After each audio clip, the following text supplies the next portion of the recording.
Welcome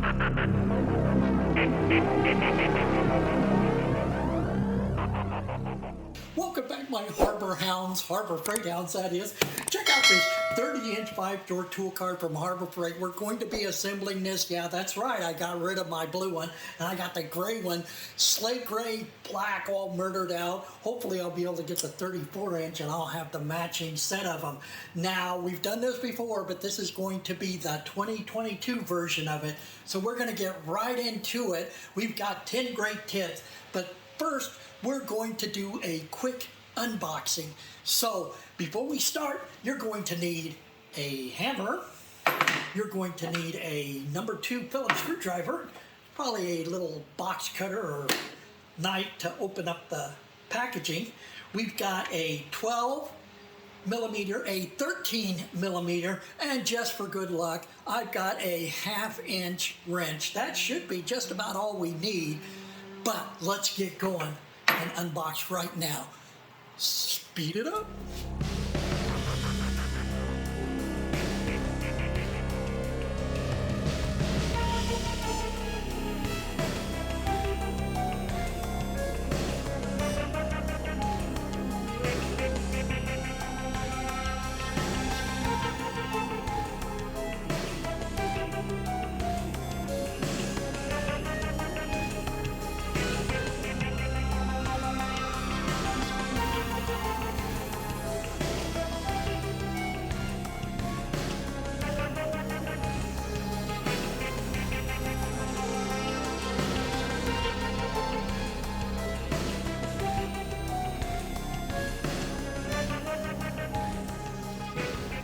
Tip number 0.5 is that the keys to open, so that you can get the drawers out and do everything else, get to the hardware, is taped in the Ziploc bag to the plastic cover on the cart. Don't forget that. Now, tip number 1 is going to be, let's make the thing lighter by taking the drawers out.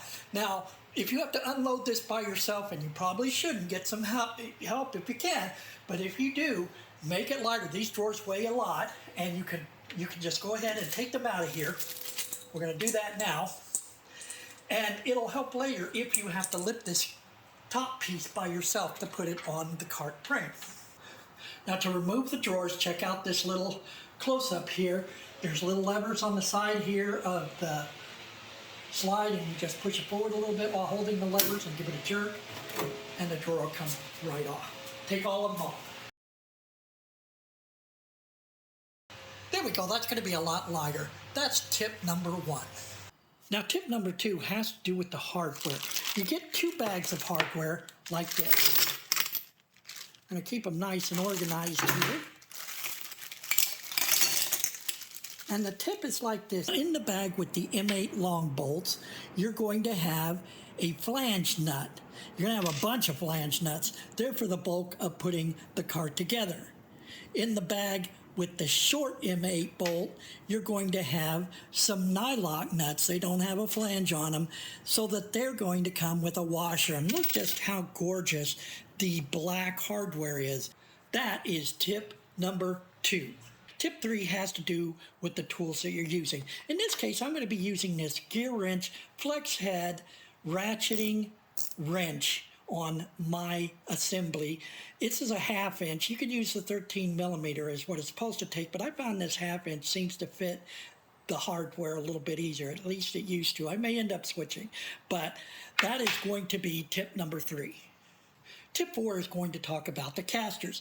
You're going to have 2 fixed casters like this one, and you're going to have 2 swivel casters like this one here, and these are heavy-duty casters.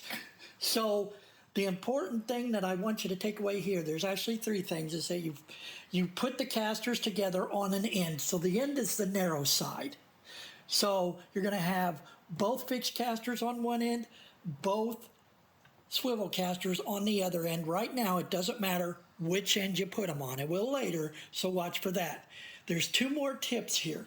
The first one is that you've got to take off, to attach the casters, you need to take off this rubber liner in the bottom shelf.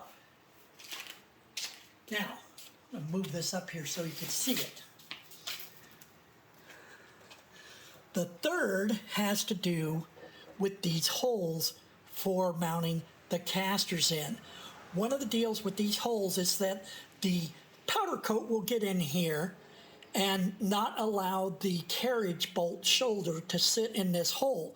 Now when you're putting nylocks on here, the carriage bolt is going to want to turn if it's not sitting in there, and you're going to be fumbling with it. So your best bet is to turn this upside down like so. Go ahead and grab one of your long M8 bolts, and hopefully you can see here in the camera that there is a shoulder on this carriage bolt, and you're going to want to try it down inside of there to make sure it sits down. If it does not, that's what your hammer's for, is just to give it a little tap. Don't damage it, just enough to make sure that it's going to sit down in there and not give you any hassles when you go to assemble. Now we're going to go ahead and put our casters on. Speed it up. Now we've got the hardware in on all these. We'll go ahead and tighten it down, then we'll flip it around and do the swivel casters. And that's going to be tip number 4, attaching the casters. Tip number 5, now that we've got these casters tightened down real good, we're not going to tighten any more nuts. We're going to put the rest of the cart together finger tight. This will aid in getting things aligned and lining up holes. Then we'll cinch everything down good and tight. That's tip number 5. Tip number 6 is to assemble the uprights for the cart frame. Now what you want to do is stack all 4 of these uprights together, and you should be able to see through the holes if you've got them all oriented correctly. Now, if you'll notice, the hole in the center is closer to these bottom holes than it is the top holes here. That's the way you want to put it together, so that the shortest distance is on the bottom. You can put these on upside down, so be careful. Ask me how I know, Power Stroke Jude. Now these are going to take a short bolt and a flange nut on each one. So let's get to doing it. Well, did you see this? I had them oriented properly, but my eyes weren't oriented properly. Almost messed up again. Let's fix it.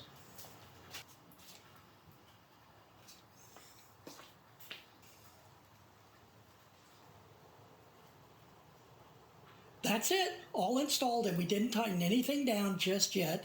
That's tip number 6. Tip number 7 has to do with the cross braces, the longer one going on the front and back, and then the shorter ones for the side. Now, the tip here is, do they go with the lip of the end one over the front one, or the lip of the front one over the end one, like so? Now, here's an inlay from the manual that shows it going like this, but nothing actually rests on this piece of metal here. But if you put it the other way, so that this slip is oriented over the top of the end, then I think that works a little bit better, because now you have support for the upper part of the cart, where the heavy part of stuff is, all the tools and whatnot. So let's go ahead and get these cross braces put on. That is tip number 7. Tip number 8 has to do with this. This is going to be the spray can tray, tool tray, whatever you want to call it. This and the handle both go on the swivel caster side, and you're going to use the long M8 bolts, not the short ones. Everything else gets the short M8 bolts except this and the handle. Let's go ahead and put on the cross braces and the spray can holder. And there we have it. Now, we left these very loose, remember. We're not tightening anything until we're all done, because it's going to help us get this top piece on. That is tip number 8. Now, let's get the top put on, and we'll get the last 2 tips in this series. Tip 9 is going to be about how to orient your cart when you put it on the frame for your handedness. For instance, if you're going to use a tray like I am and you're right-handed, you're going to want it to your right. But if you're a lefty, you may want it to your left. Now's the time to make that determination.